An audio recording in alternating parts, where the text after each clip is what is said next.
O Saber Direito traz um curso sobre as normas trabalhistas atuais. Você vai relembrar os princípios do direito do trabalho, vai entender a relação do empregado e do empregador no contexto trabalhista e aprender sobre os direitos e garantias nos contratos de trabalho. Tudo isso no curso do professor Lucas Sérvio. A aula 5 começa agora.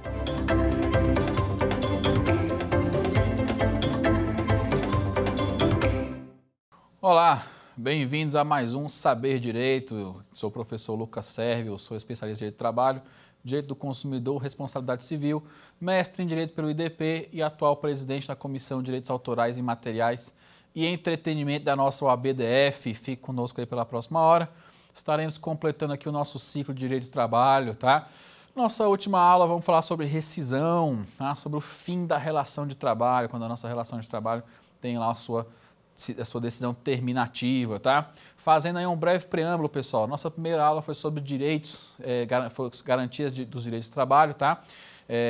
Os seus princípios, quando que a CLT nasceu, o que é uma CLT, tá? Falamos um pouco ali sobre direitos básicos de quando você tem uma carteira registrada, que é jornada de trabalho, férias e afins, tá? Segunda aula, falamos ali sobre quem é empregado, quem é empregador, quais são as características desse vínculo, ok? Sobre a carteira de trabalho, se ela é física, se ela é digital, o que é o desvio de função, o que é o acúmulo de função. Na terceira aula nós vimos aí contrato de trabalho, quais os tipos de contrato de trabalho, se é indeterminado, se é determinado, se é de experiência, se é intermitente, quais são os tipos de contrato de trabalho que cada trabalhador pode fazer, o doméstico, o eventual, o estagiário, o aprendiz, tá? Fizemos aí esse apanhado geral. Na nossa última aula nós vimos aí adicionais, benefícios, tá? Quais os tipos de falta que você pode ter para não perder suas férias, o que é adicional noturno, o que é adicional de salubridade. Demos uma passada geral aí sobre alguns pontos que a reforma trabalhista de 2017 modificou e foram depois modificados com o passar do tempo. Curso aí bem completo para você que está na graduação, você que está se preparando para o seu exame de ordem, tá? Está querendo conhecer um pouco mais de direito do trabalho porque de repente quer mudar de área, tá? Então, acompanhe aqui a nossa última aula, procurem as outras aí que provavelmente já estão disponíveis no nosso YouTube, tá? Assistiu a aula, teve alguma dúvida, deixe um comentário, o professor se responsabiliza em procurar vocês nos comentários, ver quem é que deixou alguma dúvida, tá? Tá assistindo pela televisão, não está vendo pelo YouTube, não consome YouTube, pode me procurar no Instagram, Lucas_Sérvio, tá? Ah, professor, mas não é dúvida que eu quero tirar, eu só quero perguntar para o senhor como é que é a advocacia, como é que é a OAB, ou então perguntar uma coisa sobre direito do consumidor, sobre direito civil. Vamos lá, manda mensagem, por mais que meu perfil seja fechado, deixa lá no inbox que eu vou, de tempo em tempo, eu estou abrindo para ver se tem alguma mensagem, tem alguém escondido lá.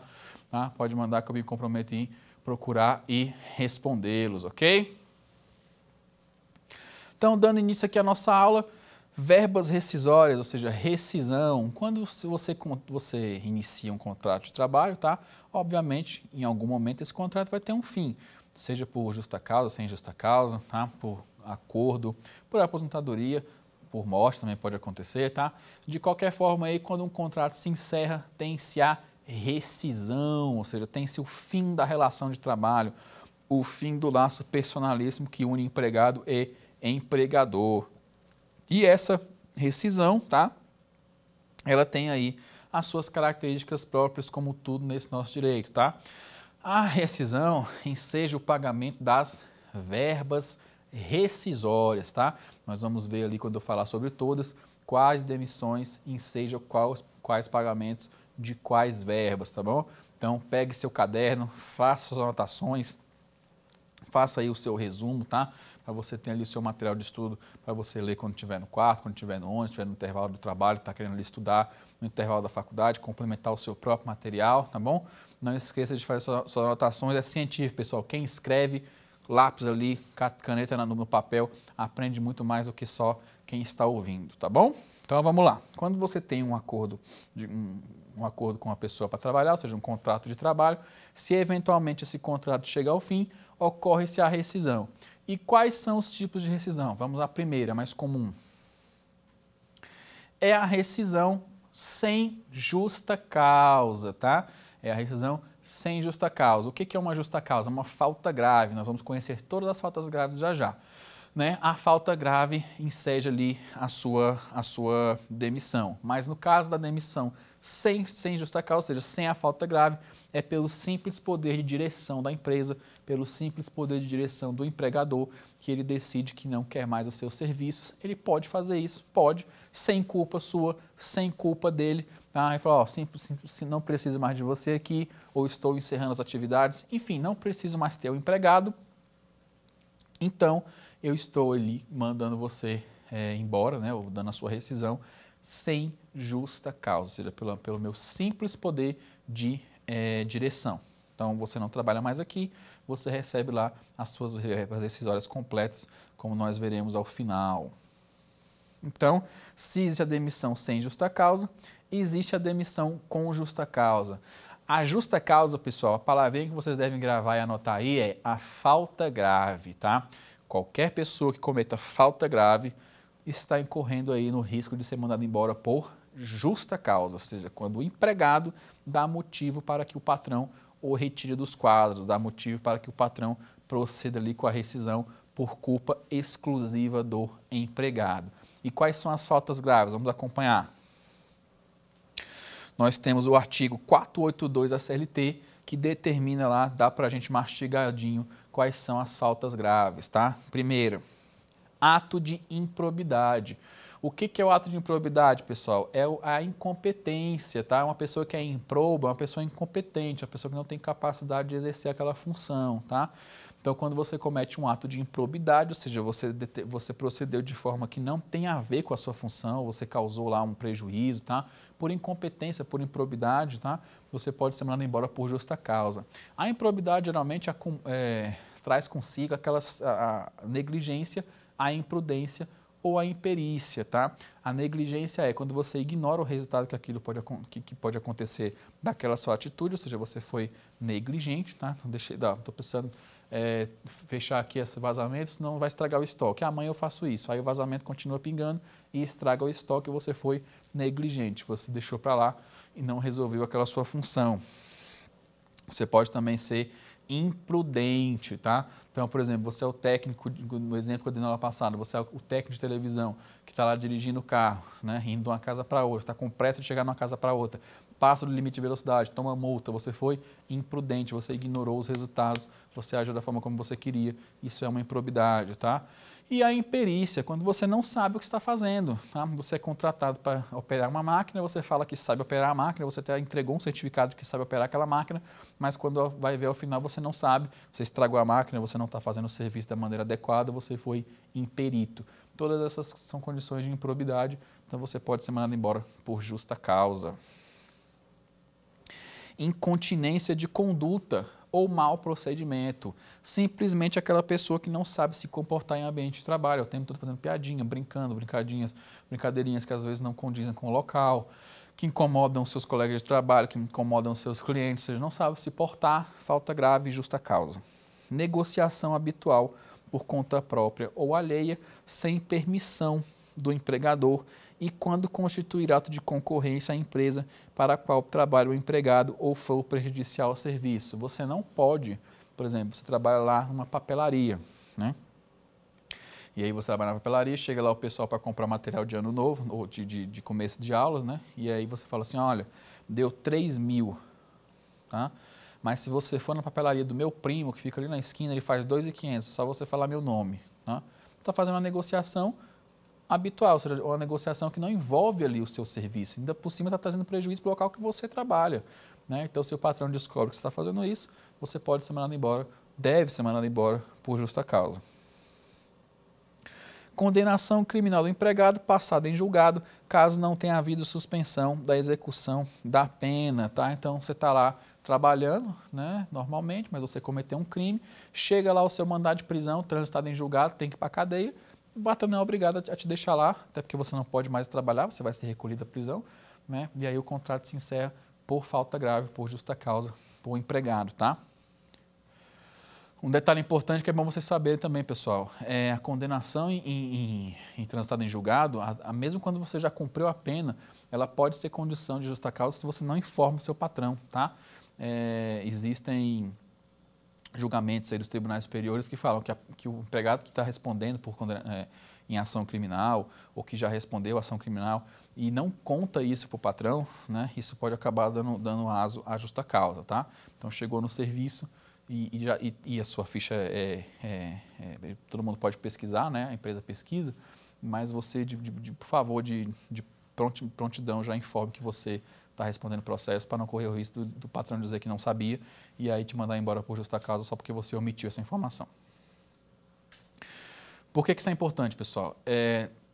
Porque a ressocialização é o que impera, né? Todo mundo quer que todo mundo trabalhe, tá? Cometeu um erro ali, um crime passional, foi preso, ou então está respondendo ainda, tudo bem, responda, né? Faça sua defesa, tudo, mas o seu patrão é obrigado a saber, tá? Ele precisa ser informado de que você vai cumprir pena ou está em processo de julgamento, porque se ele for pego de surpresa, ele tem ali motivos para te mandar embora por justa causa. Continuando. Desídia ou desempenho ou mau desempenho nas respectivas funções. Desídia, pessoal, é a famosa preguiça, tá? Uma pessoa desidiosa, preguiçosa, não faz o serviço direito, faz pela metade, não faz nada, tá? Você chega no serviço, está vendo Netflix, você vai embora do serviço, está vendo TikTok, ou seja, o cara não passa o dia inteiro sem fazer nada, ou então faz tudo pela metade, tudo mal feito, desidioso, preguiçoso, justa causa. Embriaguez habitual ou em serviço, tá? A pessoa chega alcoolizada no trabalho, se alcooliza durante o trabalho, tá? Isso é motivo para justa causa. Atenção também nos julgados dos tribunais superiores. Não é porque o empregado chegou alcoolizado no trabalho pela primeira vez que você já pode mandá-lo embora, tá? Há precedentes no sentido de que você deve intervir, você patrão, tá? Então, recomendar que ele busque ajuda, busque o AA, busque uma internação, tá? E aí você fez essa parte, cumpriu essa condição. Se ele continuar chegando alcoolizado, continuar se alcoolizando durante o trabalho, aí sim você pode executar a justa causa. Ato de indisciplina ou de insubordinação. Esse, para quem assistiu a nossa aula de número 2, né, viu que um dos requisitos para o vínculo de trabalho é a subordinação, ou seja, receber ordens, né, receber ordens que tem a ver com a sua função. Se o seu empregado não te obedece, não faz as funções que você determinou, ele é insubordinado, justa causa. Abandono de emprego, ou seja, quem não vai ao serviço, em regra, pessoal, admite-se a falta ao serviço continuada por 30 dias, né? Então faltou 30 dias ao serviço, você já pode empregar aí a justa causa. Mas tem uma curiosidade muito interessante que é bom vocês prestarem atenção. Antes de 1988, era possível se obter estabilidade até no serviço de CLT, tá? Quem trabalhava 10 anos no mesmo lugar obtinha por lei uma estabilidade, igual a do serviço público, ou seja, só não podia ser mandado embora por justa causa, tá? E aí o que aconteceu? Patrão sempre dá o jeito de contornar essas coisas, né? Quando o empregado mais antigo da casa fazia 9 anos e alguns meses, aí era mandado embora, sem justa causa, obviamente, né? Aí falou, poxa, mas faltava pouco tempo para eu virar estável, né? Aí acionava o judiciário. O que o judiciário fazia? Falou assim, olha, pela expectativa do funcionário completar 10 anos e se tornar estável, denota-se que essa demissão ocorreu para que ele não fosse estabilizado. Então, reverta essa demissão, aguarde seus 10 anos, tá? E aí, o que isso aconteceu? O empregado que faltava um mês, entrava. O que faltava 2, entrava. O que faltava 3, entrava. 4, 5, 7, até dá um ano. Aí, com 8 anos, o cara queria estabilidade. Não, né? Por essa confusão, quando passou aí a nova Constituinte, foi feita essa reforma e o empregado de CLT não tem mais estabilidade em hipótese alguma. O mesmo se passou a aplicar para o abandono, tá? O cara faltava 29 dias aparecer no serviço. Aí revertiu o abandono? Não, né? Então, o juiz observa ali a quantidade de faltas, inclusive até antes de completar o período, né? E deu lá 28 dias, 29 dias, 30 dias, já começa a configurar o abandono de emprego. Na sequência, ato lesivo da honra ou da boa-fé, tá? Praticado no serviço contra qualquer pessoa ou ofensas físicas nas mesmas condições, salvo em caso de legítima defesa própria ou de outra. Então, ato lesivo que da honra, ou seja, ofensas, né, apelidos desagradáveis, lesão física, ou seja, ir para as vias de fato, tá? Então, um empregado que agride um colega, agride um cliente, tá? De graça, sem ser para defender ninguém, tá? Tá cometendo aí a justa causa. Ato lesivo da honra ou da boa fama ou ofensas físicas praticadas contra o empregador e superiores hierárquicos, salvo em caso de legítima defesa própria ou de outrem. O mesmo caso, só que especificamente contra o patrão, tá? Então, você cometer ali aquele ato lesivo contra a honra ou contra a integridade física só porque ele é seu patrão ou seu superior hierárquico também já dá justa causa. Prática constante de jogo de azar. Ou seja, quem gosta muito de bingo, de cassino, cuidado, se o patrão descobrir a justa causa, mesmo que não seja em horário de trabalho e principalmente em horário de trabalho. Agora, um fator importante nós devemos observar, pessoal. A CLT já em 1940 e tantos, né? E com algumas reformas aqui e ali, inclusões e adições aqui e ali. Mas olha só, quando se fez esse inciso aqui, esse item aqui, se falava prática constante de jogos de azar. É justamente o que eu citei, era cassino, jogo do bicho, bingo, etc. Não, jogo do bicho ainda existe, cassino só se for clandestino. Mas, hoje em dia, os cassinos e os bingos e as apostas, os jogos de azar estão na palma da mão de vocês, estão no celular, tá? Então, cuidado, tá no trabalho jogando o jogo do tigrinho, tá jogando o que eu não conheço, então não vou dar nem mais de um exemplo, mas está ali pelo telefone fazendo a sua aposta, fazendo o seu jogo de azar, tá? O patrão pode entender que isso é prática constante de jogos de azar e pode lhe aplicar a justa causa, tá? Então deixa para fazer isso em casa, ok? Já não é um ato muito saudável, mas se quiser continuar fazendo, faça pelo menos longe do serviço. Perda da habilitação ou dos requisitos estabelecidos em lei para o exercício da profissão em decorrência da conduta dolosa do empregado. Esse aqui é bem simples de entender pelo seguinte, pessoal. Você contrata uma pessoa porque ela é qualificada. Perfeito? Perfeito. Se essa pessoa deixa de ser qualificada por culpa dela, justa causa, tá? Então, por exemplo, a empresa contratou um advogado, tá? Contratou ele para quê? Para advogar, ou seja, para responder aos processos, fazer os pareceres, representar em audiência, beleza. Esse advogado incorreu em muitos delitos no Tribunal de Ética e Disciplina da OAB e acabou por ter a sua OAB cancelada, tá? Tendo a sua OAB cassada. Ele pode continuar sendo advogado? Não.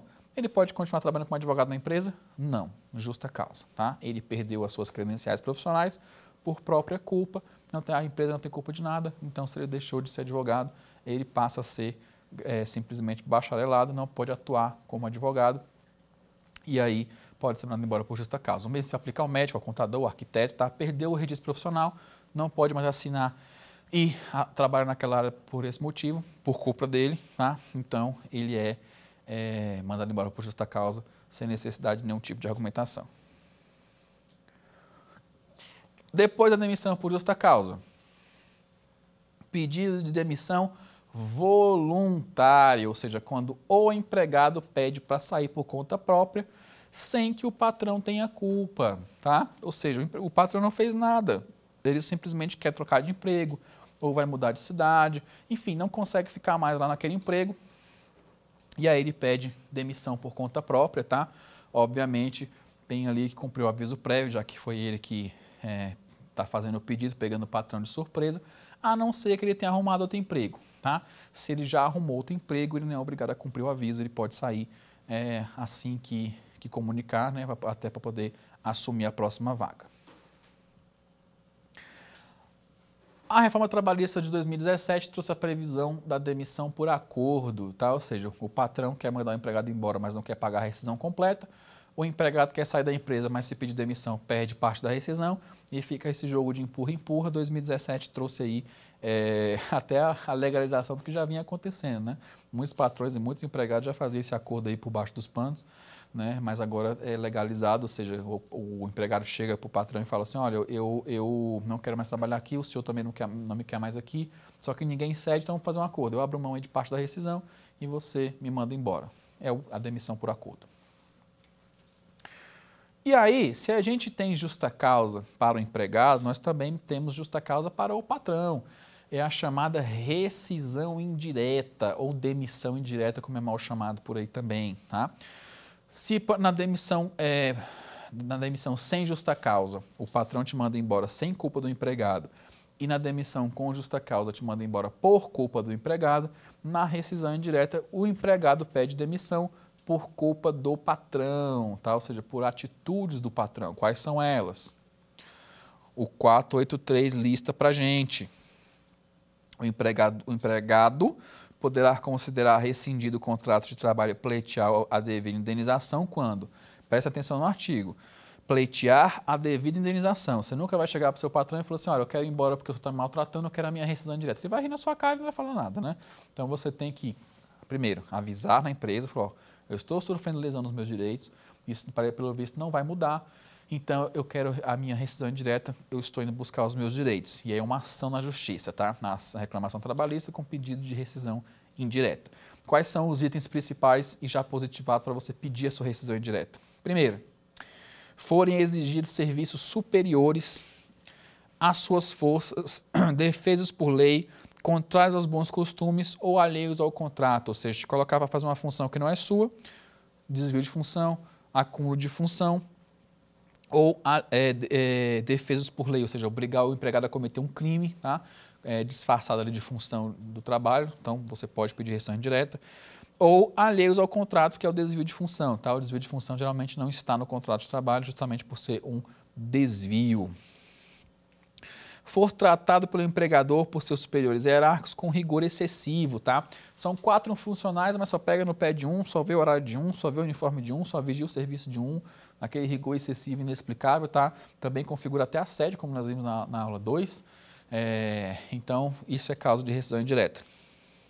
For tratado, correr perigo manifesto de mal considerável, colocar o empregado em risco, pessoal, tá? Colocar ele numa função e aí não dar lá a devida proteção a ele, ou colocar ele para trabalhar no local que todo mundo sabe que é perigoso, tá? Que tem muito assalto, tem muita violência. Então, colocar a pessoa em perigo, o empregado em risco é causa de rescisão indireta.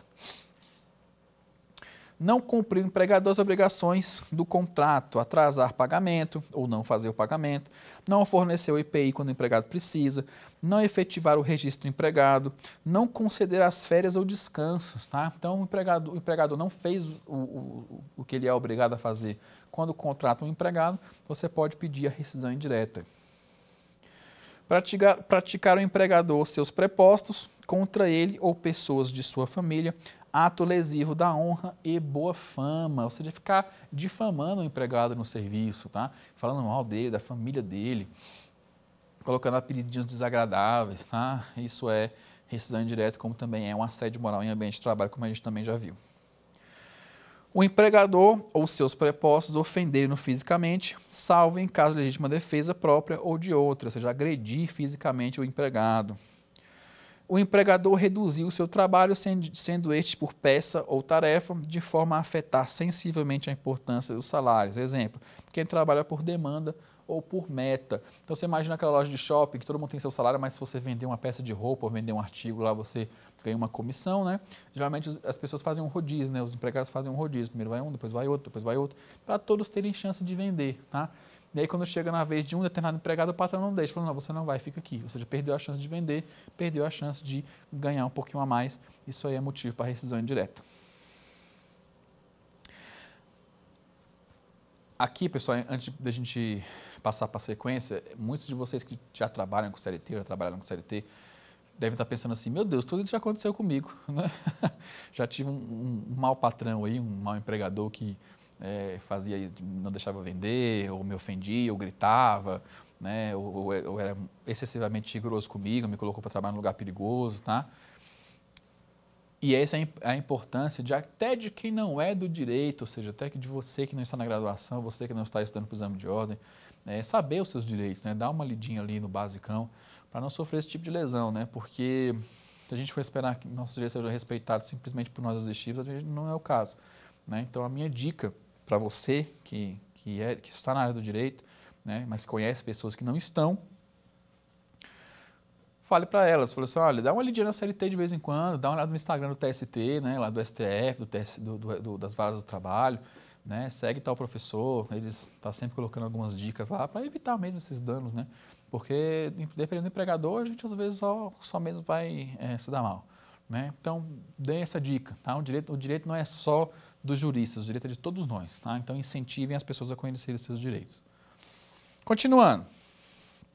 Próxima rescisão. Culpa recíproca, ou seja, culpa dos dois lados, culpa das duas partes, tá? Quando as atitudes das duas partes ensejam ali que aquela demissão ocorra, tá? O melhor exemplo que eu consigo dar é briga, tá? É quando o patrão agride o empregado devolve, né? Ou quando o empregado agride o patrão, o empregado devolve. Então, impossível continuar daquele jeito, mas a culpa foi dos dois, né? Um começou e o outro terminou, vice-versa. E aí opera-se a culpa recíproca, tem-se a divisão da rescisão. Rescisão por aposentadoria ou morte do empregado, tá? Então, o empregado se aposentou, né? Chegou lá ao fim do seu período de contribuição e atingiu a idade, ele pede para se aposentar. Obviamente, o contrato vai ser rescindido, ele vai receber ali as verbas rescisórias que devem ser pagas para a pessoa que se aposenta, tá? No caso da morte, pessoal, a mesma coisa, tá? Aí opera-se a rescisão, a demissão sem culpa, né? Não é a justa causa, obviamente, morte não é a justa causa. Então, o patrão tem que pagar a rescisão ali para a família do empregado, né? De quem sobrou, né? Que seja esposa, filhos, primos. O parente que aparecer, tá? Ele vai ser ali, e comprovar que ele é o único na fila de sucessão, ele vai ser ali a pessoa que você deve pagar essas verbas rescisórias. Agora acontece o seguinte, tá? Tem aquele empregado que você nunca conheceu a família, né? Você não sabe se ele tem filho, se ele tem esposa, você nunca conheceu, ele trabalhou com você lá há 15 anos, você nunca conhecia a família dele, sempre chegou, fez o serviço dele bem feito, foi para casa, tudo, de repente ele para de vir e você descobre que ele faleceu. E aí deve-se pagar a rescisão, né? Você procura, se tem uma esposa, um filho, um irmão, um tio, uma tia, tem os pais vivos de repente, filhos. Não tem. Você não encontrou, ninguém te procurou e o tempo está passando. Você fala, cara, o que acontece? O empregador tem que fazer o quê? Tem que ficar com o dinheiro? Não, pessoal, tá? Isso, inclusive, já foi questão de exame de ordem, só não vou lembrar qual. Mas, empregado que faleceu sem deixar herdeiros conhecidos, é obrigação da empresa entrar com uma ação de consignação em pagamento na Justiça do Trabalho, tá? O empregador, por intermédio dessa ação, deposita esse dinheiro em juízo, ou seja, numa conta judicial, que vai ficar à disposição da vara do trabalho, e se porventura algum parente aparecer, o dinheiro está lá resguardado e o empregador não tem que pagar nenhuma multa, não está sujeito a nenhuma sanção, porque ele fez o pagamento do prazo, tá? E aí, falar em prazo para o pagamento das verbas rescisórias, 10 dias, tá? 10 dias corridos, tá? Então, 10 dias contado de quando? Contado do fim da relação de trabalho. Então, terminou a relação de trabalho no dia 1º, conta-se 10 dias, tá? Obviamente, caiu num sábado ou no domingo, passa-se ao próximo dia subsequente, a depender se tiver correlação coletiva, então é o dia anterior, tá? do vencimento, mas, em regra, 10 dias. E aí, vocês lembram que eu ia falar cada rescisão, qual rescisão daria, seja qual pagamento de qual verba? Vamos lá. A rescisão sem justa causa, tá? Então, a pessoa que foi mandada embora sem justa causa deve receber saldo de salário, férias vencidas ou proporcionais, 13º proporcional, liberação da conta do FGTS e multa de 40% sobre o valor do FGTS. Ou seja, ele vai poder mexer na conta e o patrão tem que depositar ainda 40% do valor que se acumulou lá pelo período de trabalho. Rescisão com justa causa, saldo de salário e as férias vencidas, mais 1/3 e só. O pedido de demissão, saldo de salário, férias vencidas ou proporcionais acrescidas de 1/3 se houver e 13º proporcional. Demissão por acordo bilateral, ou seja, quando ambas as partes decidem que o empregado quer sair, o patrão quer mandar embora, ninguém chega num acordo, então os dois vão lá e decidem que um quer sair, o outro não quer mais ir lá e faz o acordo bilateral. Saldo de salário, 13º proporcional, férias proporcionais mais 1/3, 20% da multa do FGTS, ou seja, a multa cai pela metade. Na rescisão indireta, saldo de salário, férias vencidas ou proporcionais, 13º proporcional, liberação da conta do FGTS e multa de 40% sobre o valor do FGTS, tá? Reparem que a rescisão indireta dá ensejo às mesmas verbas que a rescisão sem justa causa. Na culpa recíproca, 50% do valor do aviso prévio, do 13º salário, das férias proporcionais e 20% dos depósitos do FGTS. Você reparou que cortou tudo no meio, quase tudo no meio, literalmente, né? E nos casos de aposentadoria ou morte, saldo de salário, férias vencidas mais 1/3, 13º salário. O FGTS fica para a família, pode ir atrás diretamente na Caixa Econômica, não é com o patrão, tá?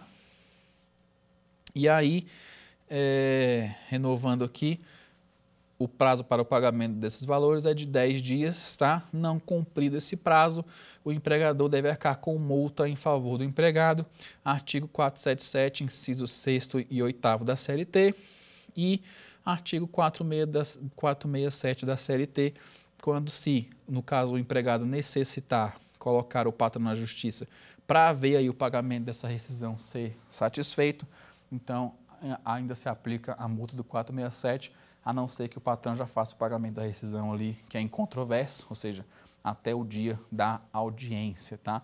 Valor incontroverso, pessoal, é aquele valor que a pessoa devia ter recebido como rescisão, mas o patrão não pagou por teimosia ou porque atrasou, tá? Então, o empregado colocou na justiça, até o dia da audiência esse valor deve ser pago, obviamente corrigido, mas se não for pago, tem a multa aí do 467, tá?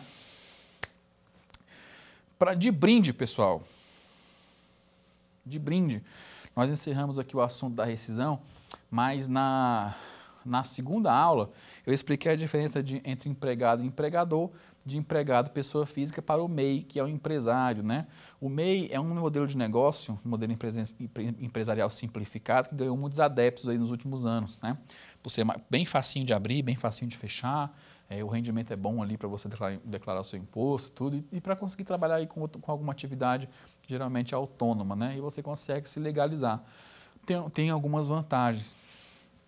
Infelizmente, como a gente viu na aula 2, alguns maus patrões tentam fazer o empregado usar o MEI como forma de pagar mais barato pelo serviço desse empregado, né?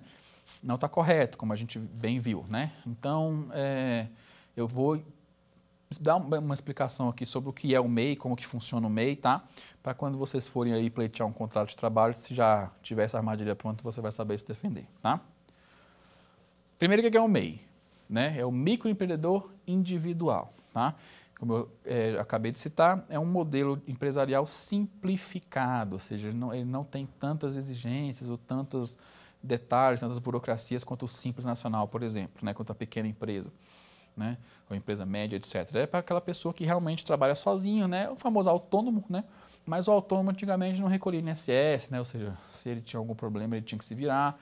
O MEI não, o MEI trouxe aí umas facilidades que deixam a pessoa ali ter a sua salvaguarda, fazer ali o seu pagamento de INSS e afins, tá? Mas entenda o seguinte, eu estou explicando sobre o MEI para vocês diferenciarem novamente, como nós vimos na aula 2, que empregado não é MEI, tá? Empregado é empregado, MEI é empresário, tá? Então não existe contratação CLT de MEI, tá? Não existe, tá? Coloquem isso na cabeça de vocês e cuidado com as questões, cuidado com os pegadinhos, tá? Então vamos lá.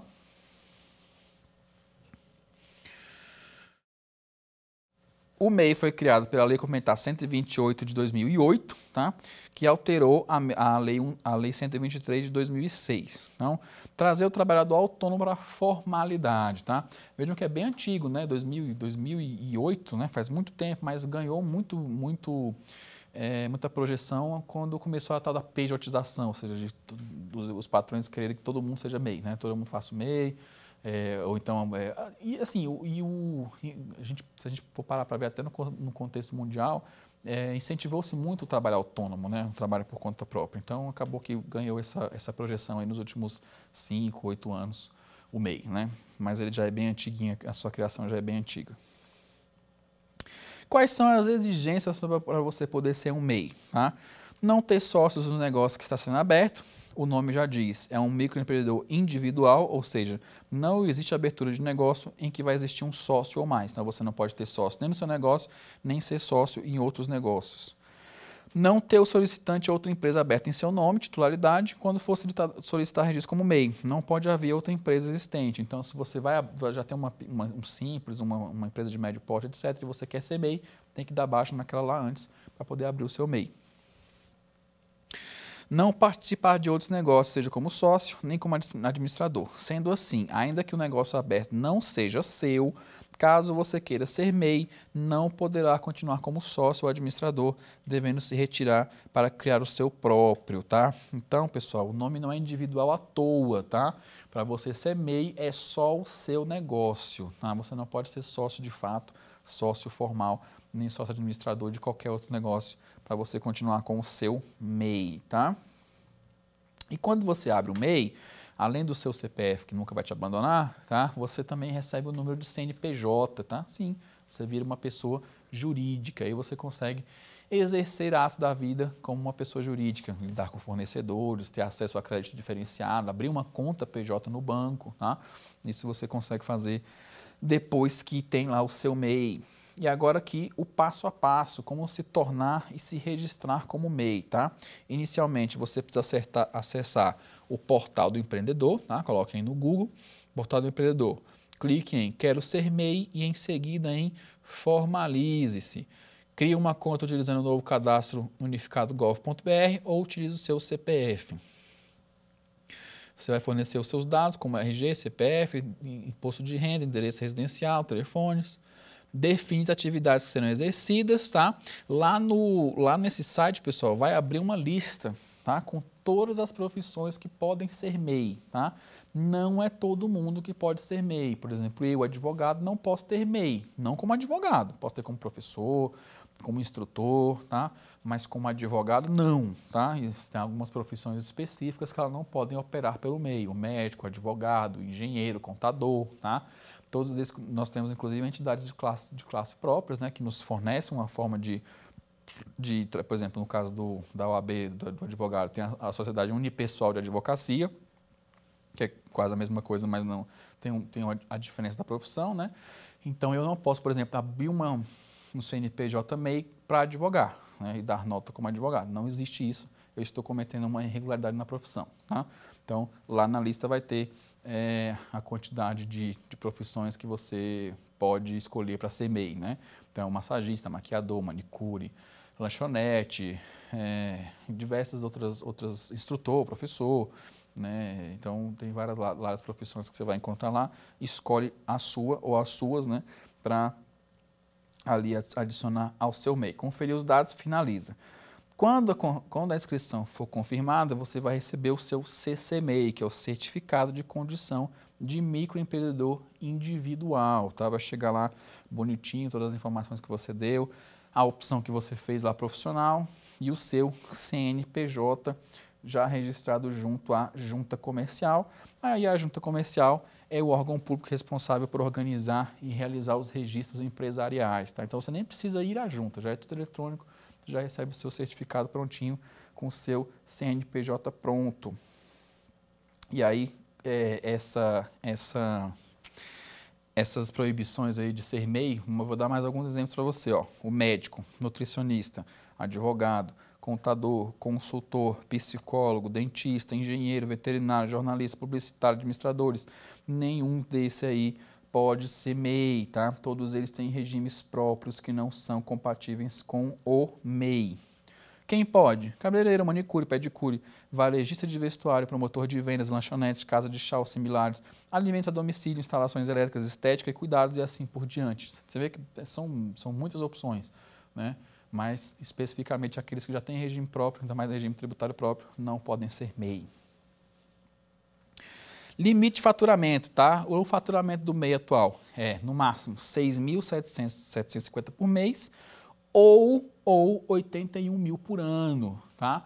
Então, você passou aí desse faturamento, você é obrigado a aderir a outra modalidade, que é o Simples Nacional, tá?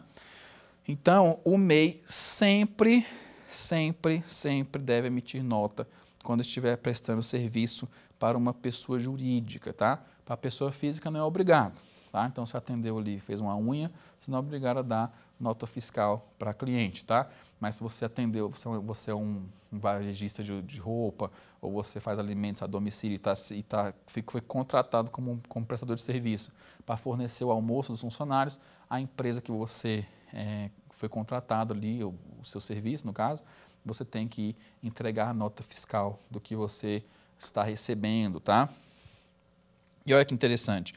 Quais são os direitos de um MEI, tá? Quando você fecha o MEI e paga a taxinha direitinho lá todo mês, você tem direito à aposentadoria por invalidez ou por idade, salário maternidade, auxílio doença, auxílio reclusão, pensão por morte, tá? Então, se você pagou direitinho ali todo mês o DAS, né, que é o documento de arrecadação do MEI, você está garantido aí quase como um funcionário CLT, obviamente vai depender da sua contribuição, tá? Mas aí, em regra, você já tem acesso ao piso pagando o DAS.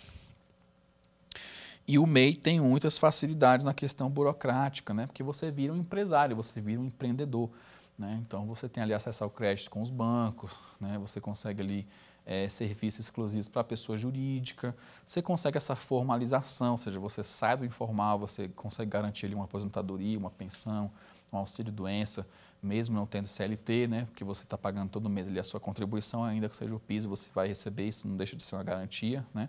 Só tem que se observar mesmo as profissões que não podem ser MEI e observar também lá o teto mensal e o teto anual, porque se você ultrapassa, você obrigatoriamente tem que ir para o simples, né? E tomara que ultrapasse, né? Porque o que a gente quer é vencer na vida, é conseguir alcançar voos cada vez maiores, tá? E aí, vamos lá, fazendo umas pequenas considerações do FGTS, que eu até fiz um pouco mais atrás no meio da aula, né? Primeiro eu falei que você pode usar o FGTS para adquirir a sua casa própria, né? Como a gente conversou ali quando eu estava falando sobre os benefícios. Então, você pode mexer na sua conta do FGTS, mesmo sem ter pedido de rescisão nem nada, para fazer a aquisição da sua casa própria. Agora, algumas perguntas interessantes que eu recebo muito no escritório, pessoal. Segundo, posso usar o meu FGTS para financiar imóvel em nome do cônjuge, ou seja, em nome do seu esposo, da sua esposa, tá? Você também pode usar o saldo do seu FGTS para bater nas parcelas que estejam em nome do seu cônjuge, desde que seja comprovado que aquela moradia é para a família, tá? Então, você passou a morar junto com o seu cônjuge, com o seu marido, com a sua esposa, tem lá o financiamento em aberto, você tem lá o seu FGTS que você nunca tocou, você pode ir e solicitar que aquele valor seja batido no financiamento ou até para fazer a compra logo à vista do imóvel, tá? Posso movimentar minha conta do FGTS em razão de doença grave? Sim, tá? Aquele empregado que tiver alguma doença grave que conste no rol taxativo de autorização da Caixa Econômica Federal pode movimentar a sua conta. O exemplo mais comum, câncer, tá? Um exemplo mais acessível que nós temos aí, que é a neoplasia maligna, né? Então, se está lá acometido de um câncer, uma neoplasia maligna, você pode movimentar a conta para ajudar a custear o seu tratamento ou as medidas profiláticas.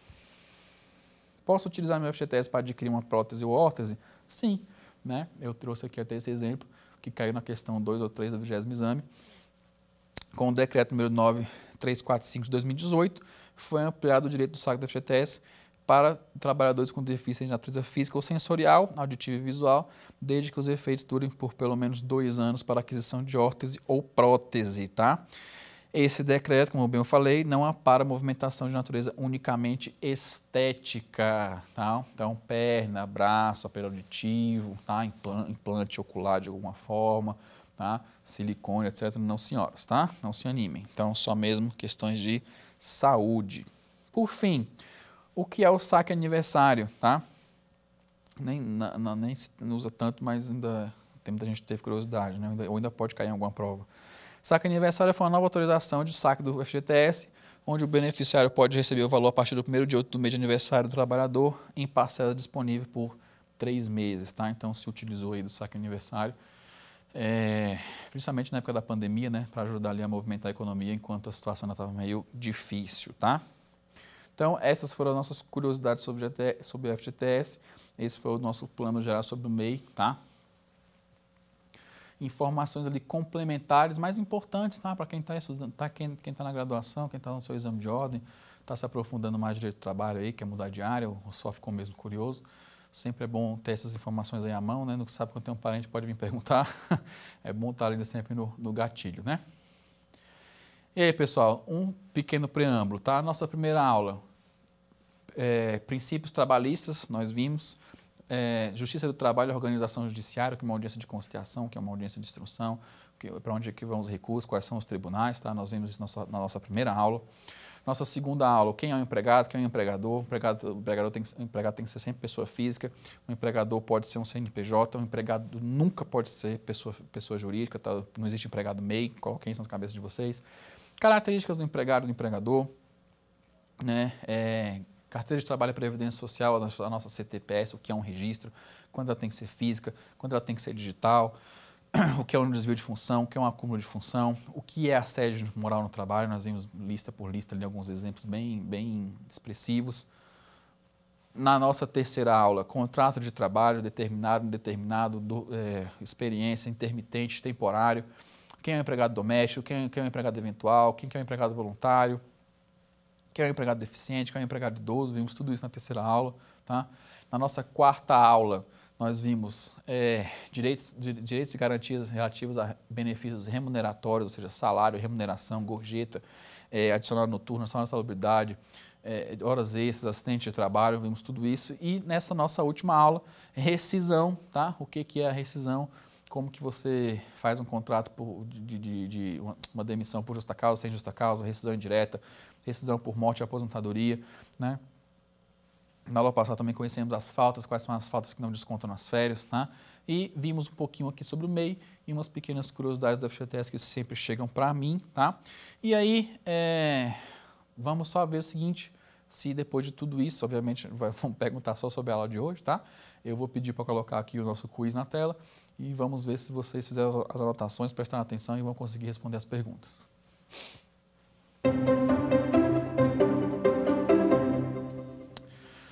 No âmbito da rescisão do contrato de trabalho no Brasil, qual dos seguintes motivos configura uma demissão por justa causa? Pedido de demissão pelo empregado, falta grave cometida pelo empregado, término do prazo do contrato por prazo determinado, desligamento durante o período de aviso prévio, tá? Essa D nem faz sentido, tá? Até porque ela não tem nenhuma complementação, não fala por que foi o desligamento. Término do prazo de contrato determinado, não. O prazo de contrato determinado, que são 2 anos, né? Ele termina quando se alcançar os 2 anos ou alcançar a tarefa que lá está determinada, e são até 2 anos, pode ser em 1 ano, pode ser 1 ano e 6 meses, então também não se justifica. Pedido de demissão pelo empregado é uma outra forma de rescisão, tá? Então a resposta é letra B, falta grave cometida pelo empregado. Sempre que vocês lerem justa causa, procurem as palavras falta grave para complementar, ok? Próximo.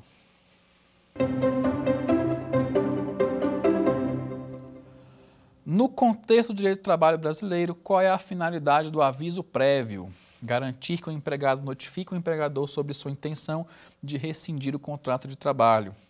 Oferecer ao empregador a oportunidade de antecipar a rescisão do contrato de trabalho. Evitar a ruptura surpresa do contrato de trabalho.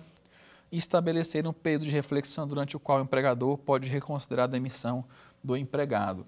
Como eu brinquei aqui na terceira aula, se eu não me engano, quem aí já foi meu aluno viu que de vez em quando em algumas provas eu gosto de, assim, eu mesmo que elaboro as minhas questões, então eu gosto de colocar uma pegadinha de vez em quando, colocar uma questão ali mais para gerar a mesma incerteza, para ver se vocês estão prestando atenção, e essa daqui é uma dessas. Então vamos lá. Garantir que o empregado notifique o empregador sobre sua intenção de rescindir um contrato, isso não precisa de aviso prévio, ele pode simplesmente chegar lá e avisar que quer sair, né? Então não foi para isso que foi criado. Oferecer ao empregador a oportunidade de antecipar a rescisão do contrato de trabalho. Isso é boa, né? Você chega lá, patrão, estou pedindo demissão, vou cumprir o aviso. Falou assim, rapaz, já que você me avisou que está cumprindo o aviso, não precisa, não, vá-se logo-se embora. Não existe isso, né? Estabelecer um período de reflexão durante o qual o empregador pode reconsiderar a demissão do empregado. Então, o patrão manda o empregado embora, né? Aí, durante o trabalho do aviso prévio, ele vê lá o empregado trabalhando e fala assim, fica lá, né? Toca até aquela música da Celine Dion, né? Será que eu mando ele embora mesmo? Né? Poxa, está cumprindo aviso aqui tão bom, tudo, será que eu mando mesmo ele embora? Né? Não, né, gente? Só existe novela. A resposta é evitar a ruptura surpresa do contrato de trabalho, tá? Essa resposta aqui você pode encontrar efetivado na jurisprudência, tá? Por quê? E é fato, tá? O aviso prévio, principalmente quando o empregado que pede para sair, o patrão não está esperando, aí de repente não tem nem quem colocar no lugar dele, então ele precisa de um tempo, né? Tanto que o aviso prévio pode ser trabalhado ou pode ser indenizado. Se o patrão já tem alguém em vista para colocar no lugar dele, ele dispensa o cumprimento do aviso prévio. Se ele não tem, o empregado trabalha, tá? Como a gente viu agora há pouco, a única hipótese é quando o empregado já arrumou outro emprego e ele não é obrigado a cumprir o aviso prévio. Mas em outra situação, tá? É para evitar a ruptura surpresa e também por parte do empregador, ou seja, o empregador já estava planejando mandar o empregado embora, mas o empregado não sabia, né? Então, você acha que vai ter emprego lá por mais um tempo, e de repente o patrão chega e fala assim, não, eu estou lhe mandando embora. Então você vai ter pelo menos 30 dias aí para alterar ali o seu cronograma, já procurar outro emprego de repente, tá? Então evitar a ruptura surpresa do contrato de trabalho. Próxima.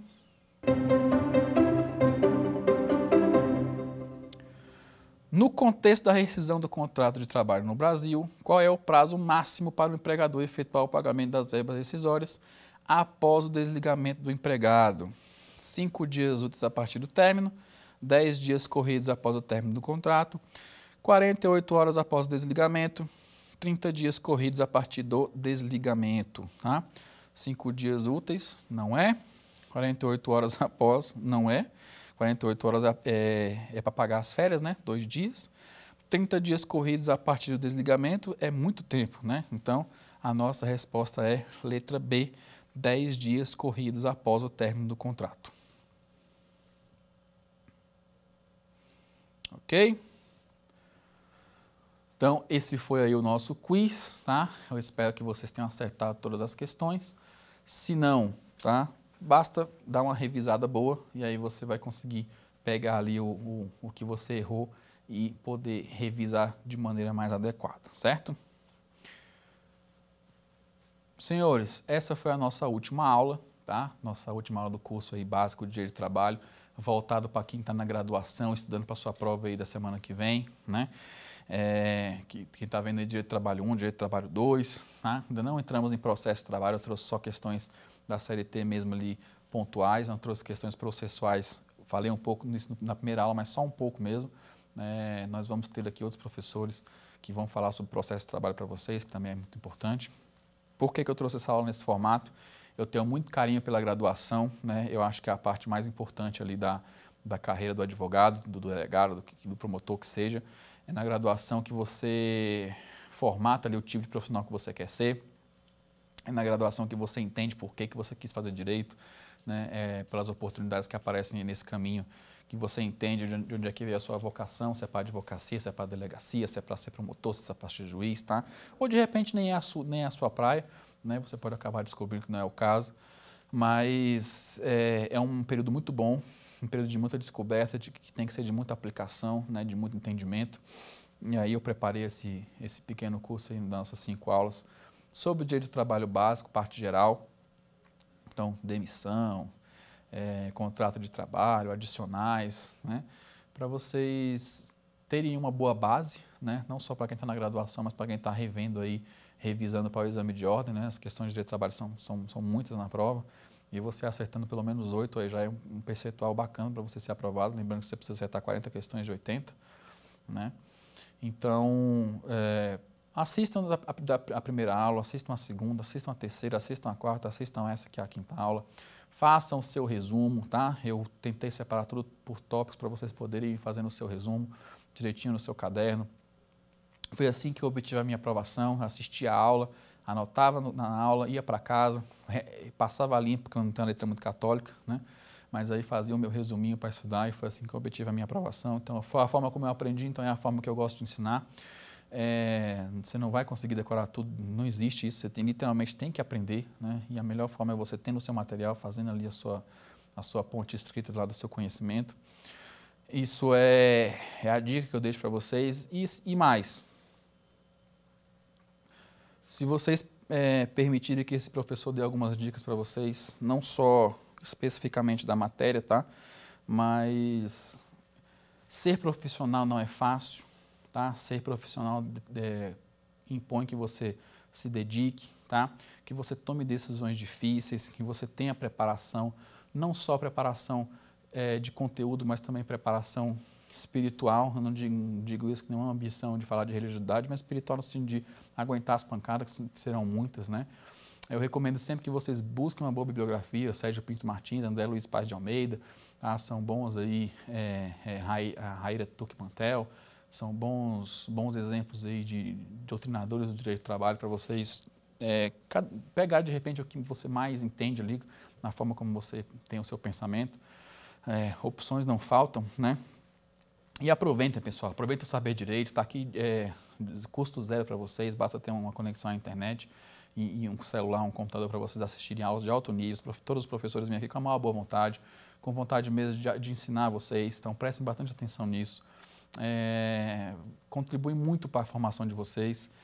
E ainda digo mais, faz vocês quererem até chegar em locais mais distantes. Eu, como disse na aula passada, eu estive aqui 11 anos atrás, né, como aluno, né, como na graduação, tinha 22 anos, 21 anos, na época que ainda tinham alunos aqui no estúdio, foi com o professor Rudi Castro, inclusive, falando sobre organização sindical, CG de trabalho também, parece que foi caminho. E hoje, 11 anos depois, estou aqui como professor, no mesmo lugar que ele estava, e tantos outros professores, como Renata Malta, também já esteve aqui, foi minha professora, né? E isso é bom para incentivar que você chegue sempre a locais mais distantes. Então, hoje eu estou aqui, amanhã eu espero que seja você, né? Que você tenha o mesmo interesse, que você se qualifique e que você consiga chegar aqui também para contribuir para outras pessoas. E assim, se você permite que esse professor lhe dê algumas dicas para além da questão profissional, procure sempre entender que você está passando por um problema, ou por problemas, ou por uma situação difícil, e as outras pessoas também. Então, seja gentil, você nunca sabe o tipo de mal que você pode causar por uma palavra errada fora do lugar, né? Ah, mas professor, nem todo mundo tem esse mesmo cuidado. Sim, mas cada um dá o que tem, né? Então, se você tem o melhor, dê o melhor, faça isso por você, não somente para as outras pessoas, mas também por você. E mais importante, tenha ciência da importância que você tem, tenha ciência do que você pode impor, do que você não pode. As pessoas só fazem com a gente o que a gente deixa, né? Então, se te maltratam, não te colocam no seu devido lugar, se fazem coisas que você julga que não é o correto para que sejam feitas com você, é porque você deixa, tá? Eu sei que é difícil, às vezes, parar de deixar, mas o dia que você parar de deixar, elas param de fazer, tá? Então, é o meu conselho para você, estude, corra atrás do que é seu, o que já é seu, ninguém vai te negar, você vai conseguir, vai cair no seu colo sem esforço nenhum, tá? Estude, se qualifique, almeje sempre postos mais altos, porque é assim que a gente chega em bons lugares, em lugares tranquilos, em lugares que você pode não só fazer para você, mas também pode distribuir para ao seu redor, porque eu digo com muita ciência, ninguém chega no topo sozinho, tá? E mesmo que a gente chegue é bem chato, né? É sempre bom ter alguém com a gente para dividir.